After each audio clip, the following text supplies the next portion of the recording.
दावराव देख्रेमोन बादि बुंनायखौ लानानै जोङो खुनु गोनो गोथो गैया बा गोनो गोथो जानांगौ दं होननानै जों साना।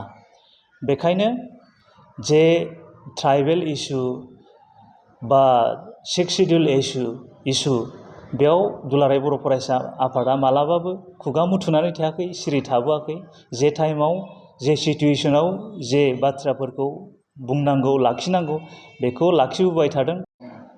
क'क्राझार जिल्ला एबसुनिफ्राय दिनै नोंथांमोनखौ लिंहरनानै जोङो बेयाव फंनैसो बाथ्रा फोरमायनो थाखाय नोंथांमोनखौ लिंहरनाय जादों।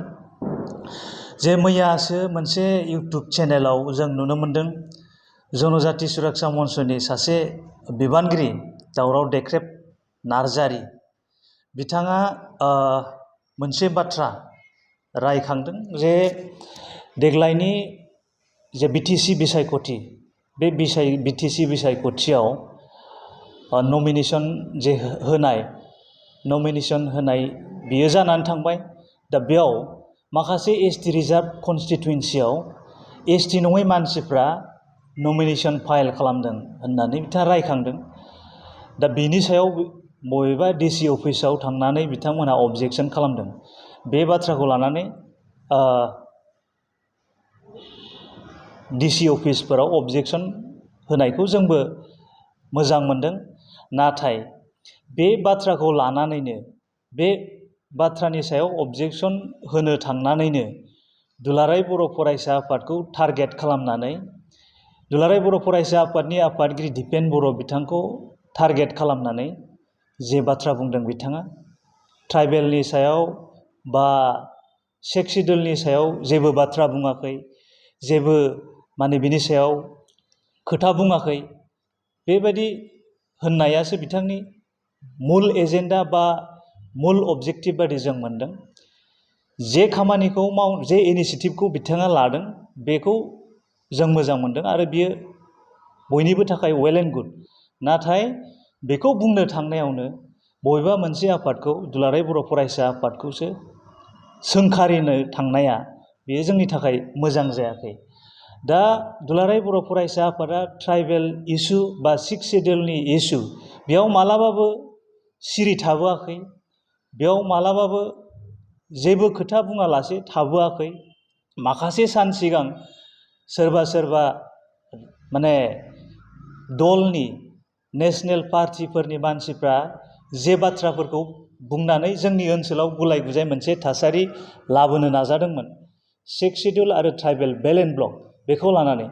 दा बे टाइमावबो बे सिटुएशनावबो दुलाराय बर' फरायसा आफादनिफ्राय स्ट्रं मोनसे अबजेक्सनखौ होबोदों, स्ट्रं माखासे स्टेटमेन्टफोरखौ होबोदों।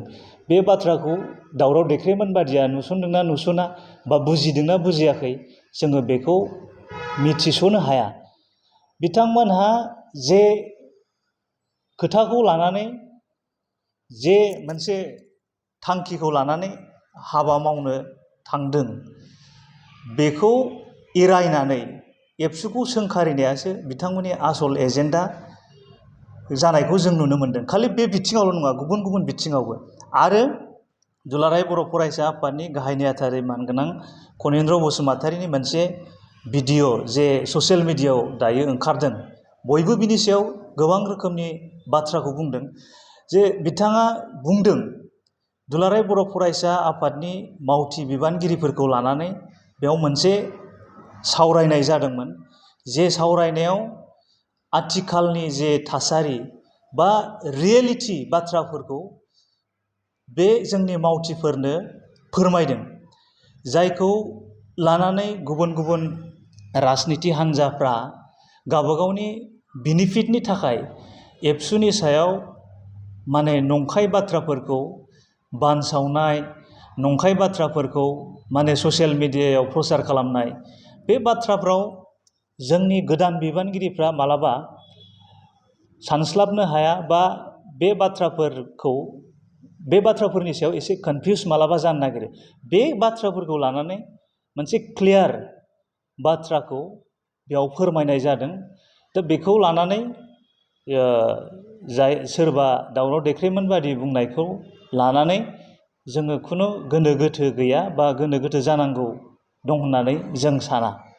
बेखायनो जे ट्राइबेल इस्यु बा 6 शिड्युल इस्यु बेयाव दुलाराय बर' फरायसा आफादा मालाबाबो खुगा मुथुनानै थायाखै, सिरि थाबोआखै। जे टाइमाव जे सिटुवेसनाव जे बाथ्राफोरखौ बुंनांगौ लाखिनांगौ बेखौ लाखिबोबाय थादों। आरो जे एसटि रिजार्भ कनस्टिटुयेन्सियाव जुदि एसटि नङै सुबुंफ्रा नमिनेसन बेयाव फाइल खालामदोंबा बिनि सायाव दुलाराय बर' फरायसा आफादनिफ्रायबो इनभेस्टिगेट खालामनाय जागोन, नायबिजिरनाय जागोन।